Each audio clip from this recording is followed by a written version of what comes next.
Hello and welcome to Mediumship Matters with me, Hannah McIntyre.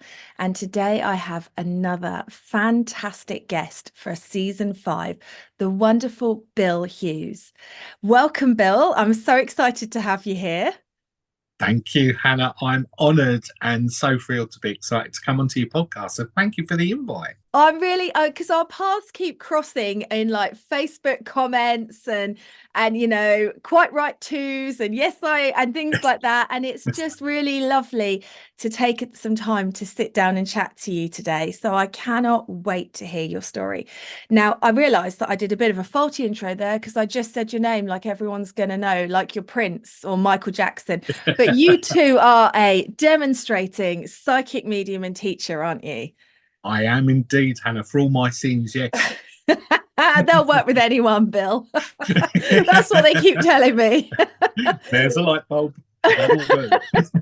So, tell me this: how did you start? I always like to start at the beginning. So, how did you start? How did spirit call to you? Very, very early on in my childhood, back in the days when the dinosaurs roamed the earth. Ah, um, from around about the age of 11, when my own father passed to spirit, probably around about 6 months after that time, I became sensitive. I became aware and conscious of spirit. and how did that Um, manifest for you? well, I saw Dad. Dad came Oh, to visit me, which was absolutely fantastic. It's one of the most memorable experiences that I will carry with me in this world and the next. Um, just having that ability to understand, see, sense, feel, smell, taste, um, something that wasn't there within the physical. goodness.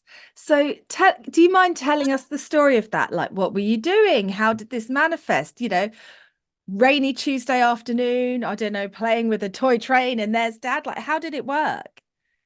As a child, I used to suffer really badly with nosebleeds, and I was in bed one evening and had a full blown nosebleed. Called out to Mum, and she come running up the stairs as she used to do, and sat on the end of the bed. And I said, "Don't sit there." And she said, "Why?" And I said, "Well, that's where Dad sits." And I suppose that was the first point where I'd actually opened up to that. Mum was the first person that I told. I mean, she went as white as the sheets, minus the blood spots. I said, "What do you mean?" I said, "Yeah, Dad sits there. That's where Dad comes to visit me most days." Um, and then from there, it became more apparent, not just with Dad coming into visitation, but being conscious, seeing, and being aware of other spirit communicators that would just nip in from time to time. So yeah, that's where it started. And I suppose from that point onwards, Mum was from that generation of non-believers, thinking that she had a child that was absolutely bonkers. Spoke to my sister about it, and my sister's very spirit sensitive. She's conscious herself, and she encouraged Mum to take me to our local spiritualist church, where a minister sat down with me and explained to me that I wasn't mad, I wasn't crazy, I wasn't cuckoo.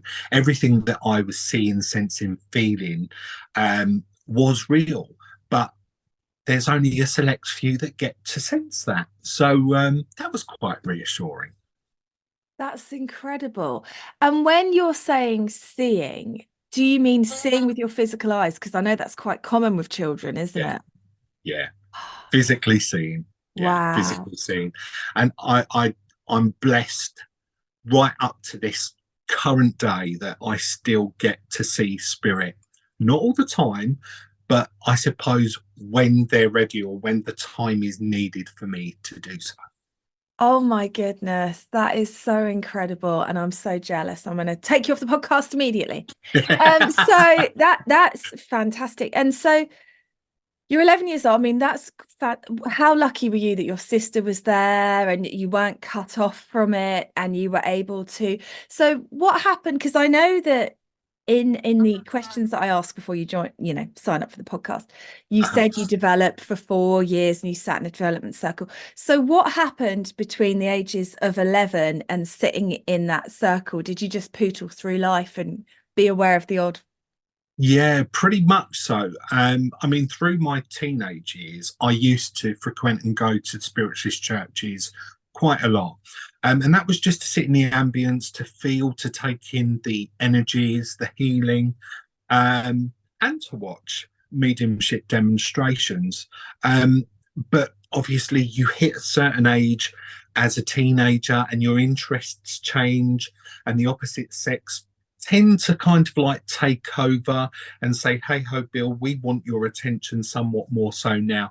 So I suppose spirit kind of like took a back seat and allowed life to evolve naturally the way that it should do until it got to a point where both they and I felt it was ready. It was time to take that next step. And how did I've got so many questions. I mean, you came on to be interviewed, but so was it like, I've just got an urge now, I need to go join a group, or was there something that particularly set you on that path and you were like, right, I've got to go now? How did Yeah, that work? life changing triggering event. Wow. So went through separation and a divorce, found myself a single parent to five, and spirit decided to dive bomb in at that time and say, here you go, Bill, have some of that. Here's a bit of a distraction that it is that you need at this moment in time. And it's really funny because I suppose when you go through that process of separation, divorce, breakup, whatever it is, you tend to go inwards anyway. You tend to not only repair oneself, but find oneself again. And I suppose it was at that point that spirit, stepped in and said, well, we've got something a little bit different planned for you, should you choose to accept the challenge. And here we are. Oh my goodness, I love it. I mean, I suppose that is one form of the tower, isn't it? It's everything crumbling, everything falling apart, that trying to work out who you are in amongst the rubble. And I do think, regardless of how spirit get a hold of you, there always seems to be some sort of origin moment for people when they start thinking there must be more. And for some people it is, I mean, you've had both. You've had a death and you've had then the death of your relationship, the death of Bill as he was and finding who he is. Yeah, How yeah. did you say 5 children? Yes, five Holy children. moly. How did you find time to even function, let alone be in a circle? Do you know what, Hannah? I still don't know to this day how I've done it. I crawl into bed most evenings at midnight and crawl out at 5 o'clock in the morning. And I do my full-time job, I do my dad job, and then I do my spiritual work as well. Oh my goodness, you're like Doctor Strange. You're bending space and time, and no one knows how you're doing it, but you must Yeah, be. Wow. yeah. So you go in this circle. Now, are you in the same circle for 4 years, or do you find yourself, sometimes you have to kiss a few frogs to find your prince. So I think with circles, sometimes you end up in the right place, sometimes not so much. How did that work for you? Do you know, I was really, really lucky. So I sat two circles. The first circle, I had a conversation with a lady in a shop that I used to work in. And we were just talking about spiritual matters, and she introduced herself as a spiritual teacher.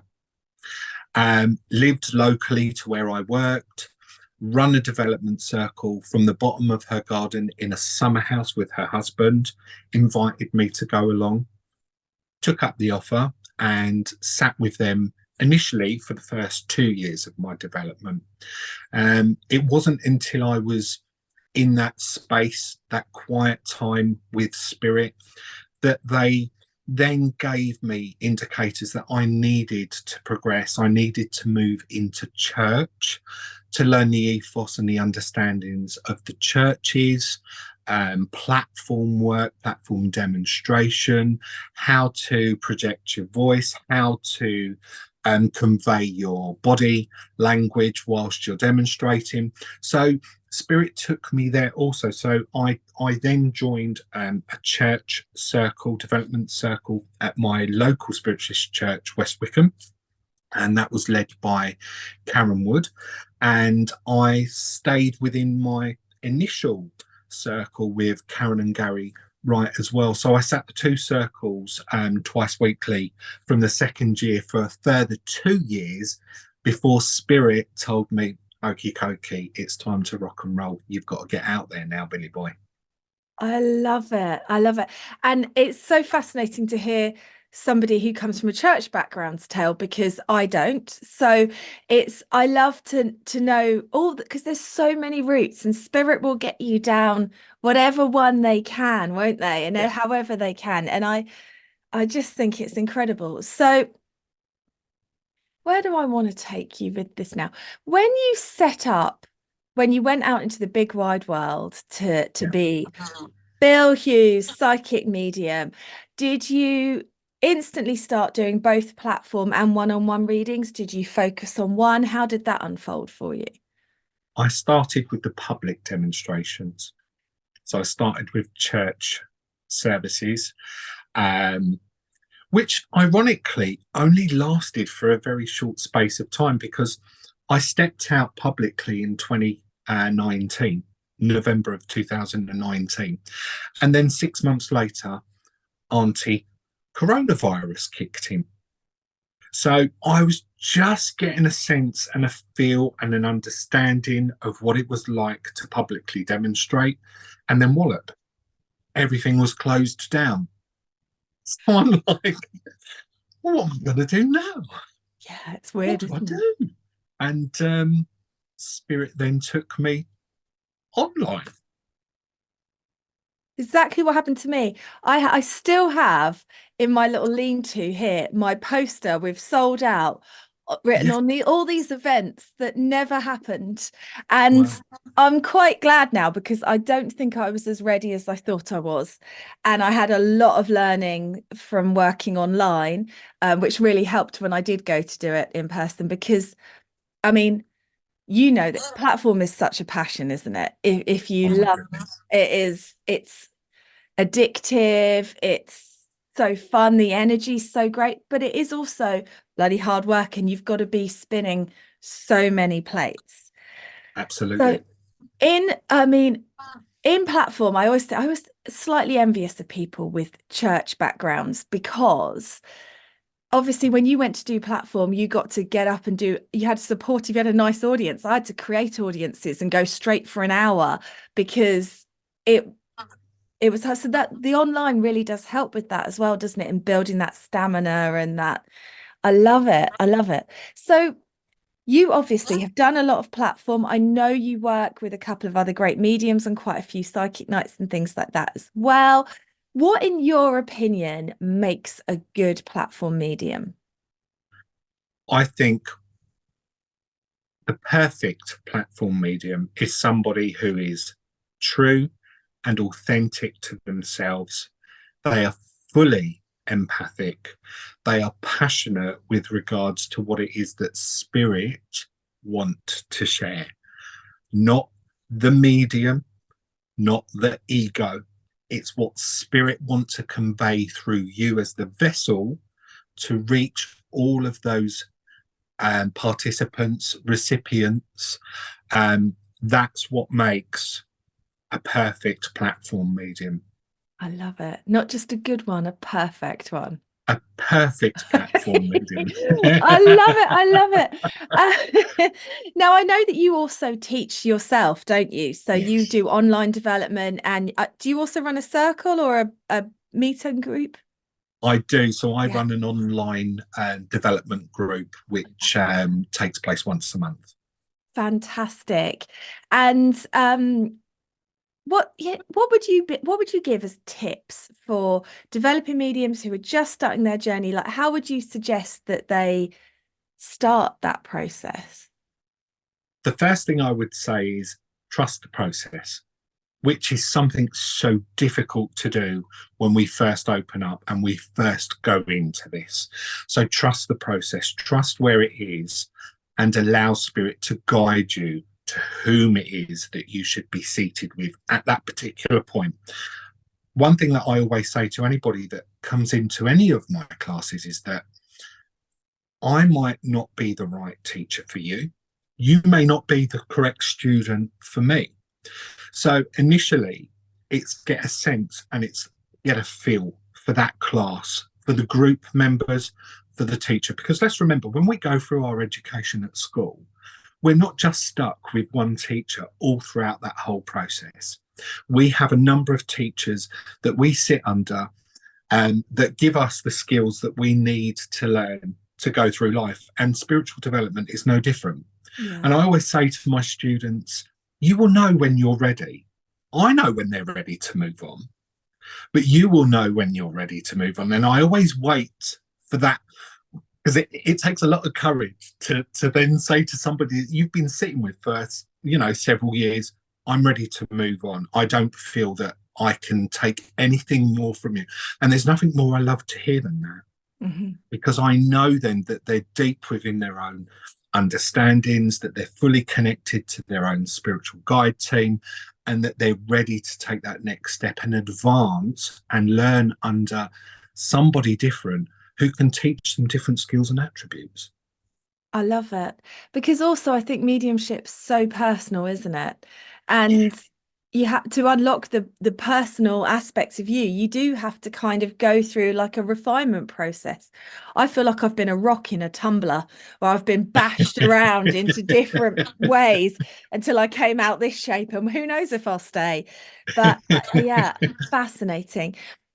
So obviously, when you're demonstrating, do you demonstrate in churches and in private venues? Do you do both? I do. thought you did. Yeah. Yes. Yeah. And do you Yes. find that they have different vibes?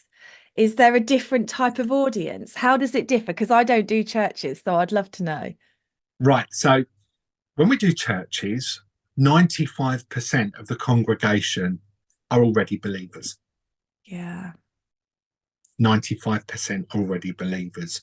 However, there is something that we have to be very mindful of when we do serve in churches, because most have accreditation and affiliation. Yes. So we have to work within that set ruling.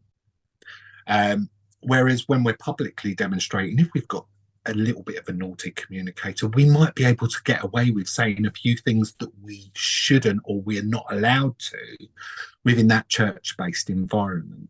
Yeah. However, the flip side of the coin of that as well is that when you are demonstrating publicly, let's say, for example, and it's in a social club, not a lot of mediums like to work in that type of setup because there are spirits involved with spirits. Yeah. So, you've got a completely different set of audience members that are joining that evening. Not all of them are believers. You're going to get some that are going to push their luck and they're going to try you. I've learned to grow a very thick skin in a very short space of time, Hannah, because at the end of the day, I'm not here to make somebody believe. I'm here to convey that message from that spirit communicator to whomever it is that needs to hear it on that particular evening, day, afternoon, whenever it is that I'm demonstrating. So yeah, there are two very different sides to when you're in church and when you're publicly demonstrating. For me, myself, I have no accreditation whatsoever or affiliation to the churches, but I always respect and work within those morals and those values. Oh, well, I think that's absolutely right. You're in somebody else's place of worship. Absolutely. You behave accordingly. I have, when we're on holiday in Greece, I'm there with my long sleeve t-shirts on, and because I would never enter a Greek Orthodox church with my shoulders bare, out of Absolutely. courtesy. So Yeah. I completely agree with you in that. And that is a really interesting take on it from somebody that does work with the general public all the time. And sometimes, I think people's expectations, which is fair enough, because as I'm always banging on about, the way that mediumship is portrayed on the television implies that it's a conversation. And if it is a conversation, you should be able to turn to that spirit and go, what's your name? Yeah, But like in reality, they're not actually speaking. So finding that's, it must be lovely to work with people who have a 95% audience that not only have faith, but also have an understanding. Must absolutely, be, absolutely. And one thing that I always make very clear before I start any public demonstration outside of church, in particular, is that we're not magicians; we're mediums. We can only work with the information that it is that that spirit communicator is prepared to share. The second thing that I always make known as well is that it's a public environment. So we would never, as professional mediums, put ourselves or indeed that recipient in a place of embarrassment by sharing too much sensitive information. Keep that for private reading. yeah. And thirdly, I like to knock away the perception that the lights aren't going to go dim. They're not going to come out of the floor or the walls as perceived and seen on movies and television screens. It Yeah. just doesn't work like that. So I always put that out there before I start a public demonstration, and also ask people to be open minded, because sometimes people will come to a demonstration hoping and praying to hear from that one in particular person that's transitioned to spirit. And it just might not happen that night for whatever reason that may be. And the simplest way that I put that across is that, like we're selective within the physical with whom we talk to, whom we choose to share space with, spirit are no different. If I'm not the right medium, the conveyor to pass on that message that evening, it's not going to happen. I also think that there's a limit to what we can do. I can remember uh, this is a great story, but being in the loo in an interval, and two people came in. I was already in the stall, and I heard one of them say to the other one, "Well, she's not a real medium, because if she was a real medium, my dad would have come through. So she's obviously faking it." And I just sat there and I just went really small and I waited till they'd left and I just stayed in the cubicle. But that is, there's a lot of people there. Who's Yeah, to say that your grief, I mean, I get your grief is all consuming, but who's to say it's more important than the other people that are there? And so you're right. absolutely. You can't always fulfill that need in everybody. So I know you've Absolutely. just kind of touched on it, but I still want to ask it. So I'm going to see what else you come up with. I'm going to make you work. Um, what is it? What would you like to, if there was one thing that you could fly from the back of a plane or have on prime time TV as an advert, Bill Hughes wants you to know, for everybody in the general public to know about spirit, what would that be? That they always walk beside us. They're there with us every single minute of every single hour of every single day. Obviously, there might be times, as you've just touched on, when we're having a loo break or we're in the bath or we're doing something, a little bit more adult. It's like the door's over that way, spirit. But they're always there. They always walk beside us. It's just trusting and believing. Yeah, I love that. That was just fabbo, fabbo. Oh, it's so exciting. So, what do I want to ask you about now? I know obviously you've had your dad coming in, and that is a really profound and amazing experience. And I know this is probably going to make you cringe because nobody likes talking about their glorious best bits. But do you think you could tell us a story from when you've been like, whoa, I really did that and that was great? Do you know what, Hannah? I done a public demonstration just before Christmas. And, as we advance as mediums, it's almost like we get to a certain point and then spirit are like, here you go, have some of that because we don't want you becoming complacent. And they throw another bomb at you. And on this particular evening, I covered 2 murders and 1 suicide. Wow. And after I'd done that evening, I was like, well, when I've done the first murder, I was like, are you for real? I was like, are you for real? Are we really going there? Um, but after I'd done that evening, because we sit and we contemplate and we go over, because that's what we do, we pull it apart. Yeah. Um, I was sitting there and I was thinking, wow, that was a pinnacle point of demonstrating there, and fully, fully trusting Yeah. what spirit were giving me. And probably so needed. It's, Wow, you know, so needed. yeah. I mean, it even got to a point with me. Now, this might be something that you've maybe not heard of, as we were talking about the differences between church and development outside of. During my development process in church, we're always told you've got to contain, you've got to control emotion. And during one of those readings on that night, it got me. It got me. And I had to kind of like take a step back, count to 10, refocus. I was welling up with tears. I was choked up, couldn't speak. And I just thought to myself, no, actually, you know what? That's what that recipient needed to see. They needed to see the empathic side of the medium and know that we were, I say we, that's myself and our guides, Yeah. that we were authentic and we were true and we were really kind of like taken over with emotion, because I was feeling into the message so much.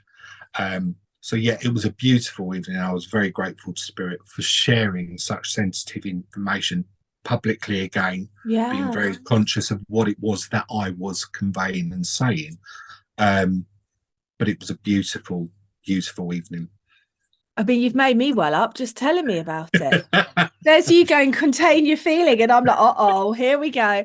Um, but that's the power of it, isn't it? I mean, the It is. power there to be telling the story to somebody else that works in the industry as well, and for them to be so moved by that. I mean, that just shows how, Yeah. yeah, fan bloody tastic.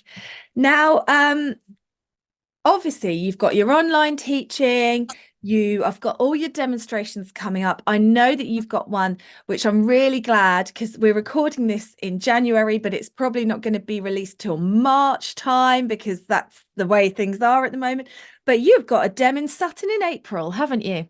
I have, yes. Yeah, so you've got I mean, you're going all guns blazing 2024, aren't you? It's exciting.